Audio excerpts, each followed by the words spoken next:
On April 17, 1964, a brand new car went on display at the New York World's Fair. Within its first year, Ford sold over 400,000 units, a record that stood for decades. It created an entirely new category of automobile that didn't exist before it.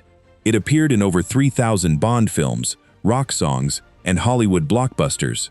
But this car almost never got made, killed twice by Ford executives who thought it was a financial disaster waiting to happen.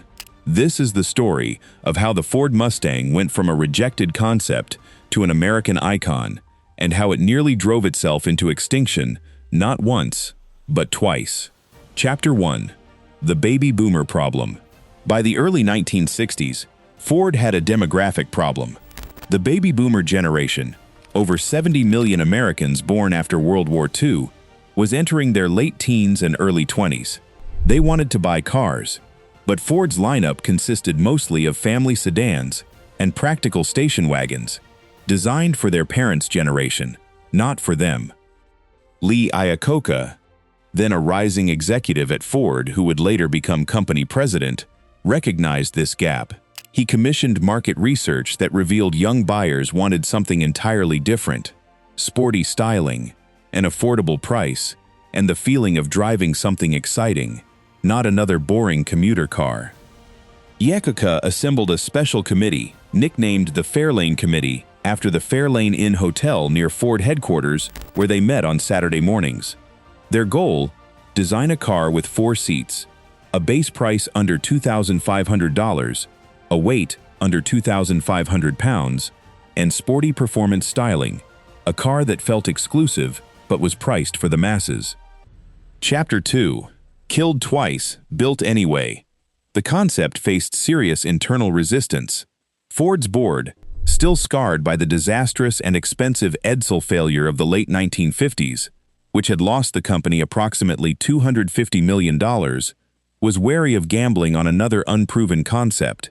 Twice, executives tried to kill the project, worried it would cannibalize sales of the existing Ford Falcon rather than attract new buyers. Iacocca pushed back hard, arguing that using the existing Falcon platform as a base would keep development costs low while still delivering a genuinely new driving experience. He won the argument. The project moved forward under the internal codename Cougar, although several other names were considered, including Cougar, Torino, and Puma. Ultimately, the design team, led by stylist John Najjar and inspired partly by the P-51 Mustang fighter plane from World War II, landed on the name Mustang. It evoked speed, freedom, and the untamed American West, a perfect fit for the car's wild horse running logo. Chapter 3. The Launch That Broke Records. Ford unveiled the Mustang on April 17, 1964, with an enormous marketing campaign. The car was displayed at the Ford Pavilion at the New York World's Fair, and Ford ran television ads simultaneously across all 3 major networks during prime time, an unprecedented and expensive move for the era. The base price was just $2,368, remarkably close to Iacocca's original $2,500 target, making it accessible to young, middle-class buyers for the first time. The response was overwhelming. Dealerships were mobbed. In some cases, crowds were so large that dealers had to lock their doors to prevent damage from the sheer number of people trying to see the car in person. Ford sold over 22,000 Mustangs on the very first day.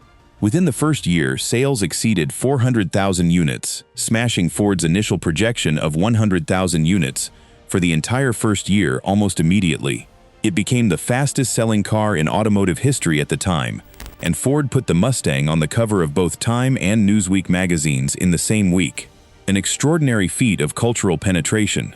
Chapter 4. The Muscle Car Wars. The Mustang's success created an entirely new market category: the pony car, an affordable, compact, sporty coupe with a long hood and short rear deck. Competitors rushed to catch up. Chevrolet launched the Camaro in 1966. Plymouth introduced the Barracuda. American Motors released the Javelin. Ford leaned into performance to stay ahead, introducing high-performance variants like the Shelby GT350 in 1965, developed in partnership with racing legend Carroll Shelby, and later the Boss 302 and Boss 429 in 1969 and 1970. built specifically to dominate racing series like Trans Am.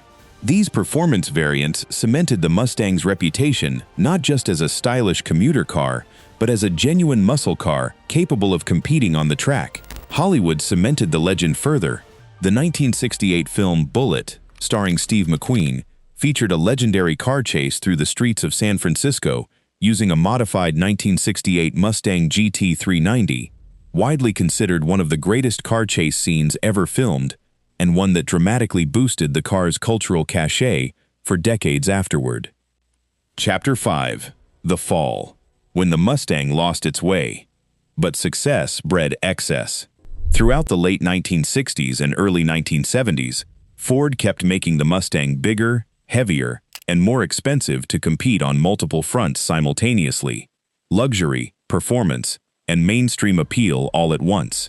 By 1971, the Mustang had grown nearly a foot longer and hundreds of pounds heavier than the original 1964 model, losing much of the nimble, affordable character that made it a phenomenon in the first place. Then the 1973 oil crisis hit, quadrupling gasoline prices almost overnight. Suddenly, large, gas-guzzling performance cars became deeply unpopular. Ford's response was the 1974 Mustang II, a smaller, economy-focused car based on the Ford Pinto platform. It sold reasonably well initially due to fuel efficiency concerns, but performance enthusiasts largely rejected it as a betrayal of what made the Mustang special. Horsepower on some four-cylinder variants dropped to as low as 88 horsepower, a fraction of the original car's performance capability. Chapter 6. The Comeback and Modern Legacy. The Mustang spent much of the late 1970s and 1980s in an identity crisis, cycling through the Fox body generation that, while more restrained, slowly rebuilt performance credibility through the 1980s with the return of the 5.0-liter V8 in models like the 1987 Mustang GT. The true renaissance came in 2005 when Ford's retrofuturism design team, led by Jay Mays, launched a fifth-generation Mustang that deliberately echoed the styling of the original 1964-1968 cars.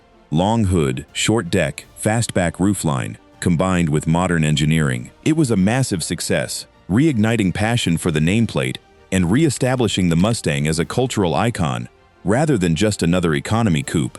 By 2015, Ford introduced the Mustang globally for the first time, selling it in over 140 countries, and in 2018, market research confirmed the Mustang had become the best-selling sports car in the world, a title it has held for multiple consecutive years since.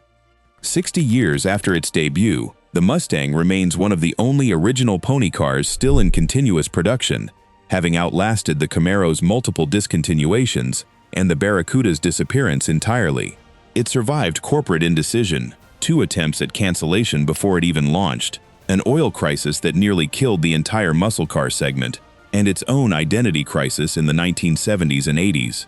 The Mustang story proves something important. The most iconic products often survive not because they were perfect from day one, but because someone was willing to fight for an idea that everyone else thought was too risky. From Henry Ford's obsession with affordable transportation, to GM's rise and near collapse, to the Mustang's rocky road from rejected concept to global icon, these 3 companies and their most famous creations tell the story of the American auto industry itself, built on ambition, tested by crisis, and always one bad decision away from disaster.